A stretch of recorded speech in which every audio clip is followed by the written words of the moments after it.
Sampai kepala dokter spesialis melihat, pasien kanker stadium lanjut adalah putrinya sendiri. Dia baru menyadari dengan ketakutan bahwa dia salah.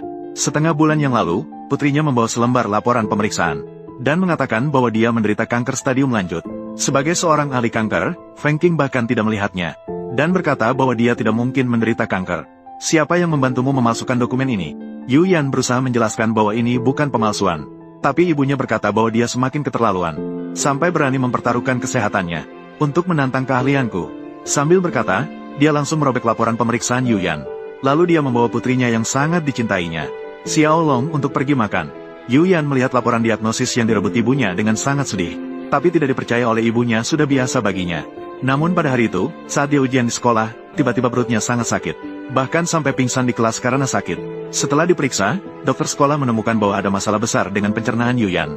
Dia juga menyarankan agar dia pergi ke rumah sakit untuk pemeriksaan menyeluruh. Tak lama kemudian, Feng Qing menerima telepon dari wali kelas Yu Yan. Wali kelas memintanya untuk menjemput anaknya pergi ke rumah sakit untuk pemeriksaan kesehatan.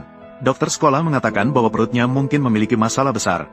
Tak disangka, Feng Qing langsung memberitahunya. Jangan percaya padanya. Dia hanya berpura-pura sakit. Beberapa hari yang lalu, dia juga menggunakan ini untuk menipuku. Dia mengatakannya dan langsung memutuskan telepon. Guru itu marah dan mengatakan bahwa dia belum pernah melihat orang tua seperti ini.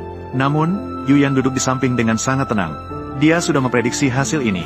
Malam itu, setelah dia pulang ke rumah, pembantu membuatkan semangkuk bubur. Yu Yan baru makan sedikit saja sudah merasa sakit perut yang tak tertahankan. Dia pergi ke kamar mandi dan memuntahkan darah di wastafel. Namun, saat itu Feng Qing juga pulang dari kerja. Melihat Yu Yan meninggalkan begitu banyak bubur, dia sangat marah. Dia masih menggerutu bahwa di usia yang begitu muda sudah tahu membuang-buang.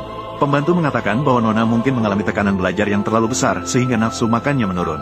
Feng Qing memintanya untuk tidak tertipu oleh Yu Yan. Gadis itu bahkan memalsukan laporan diagnosis kanker untuk mendapatkan perhatianku. Namun, saat itu Yu Yan keluar dari kamar mandi. Dia memberitahu ibunya bahwa dia benar-benar tidak berpura-pura. Namun, Feng Qing marah mendengar dia berbicara. Dia juga memperingatkan bahwa dia harus menghabiskan bubur itu. Yu Yan hanya bisa duduk dan melanjutkan meminum bubur. Namun, karena kanker lambung, setiap kali dia meneguk, rasanya seperti disiksa.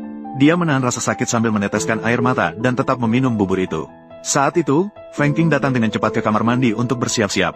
Namun, tiba-tiba noda darah di wastafel menarik perhatiannya. Sebagai seorang dokter profesional, dia langsung tahu itu adalah darah. Mengingat hari ini dia merobek laporan pemeriksaan putrinya. Guru juga menelepon lagi mengatakan bahwa Yu Yan pingsan di sekolah. Dia secara naluriah berpikir, ini tidak mungkin benar, kan? Tiba-tiba, suara dering ponsel terdengar. Ternyata itu adalah panggilan dari Xiao Long. Dia memberitahu Feng Qing bahwa dia mungkin makan sesuatu yang buruk dan perutnya tidak nyaman. Mendengar hal ini, Feng Qing langsung merasa cemas. Dia meminta Xiao Long untuk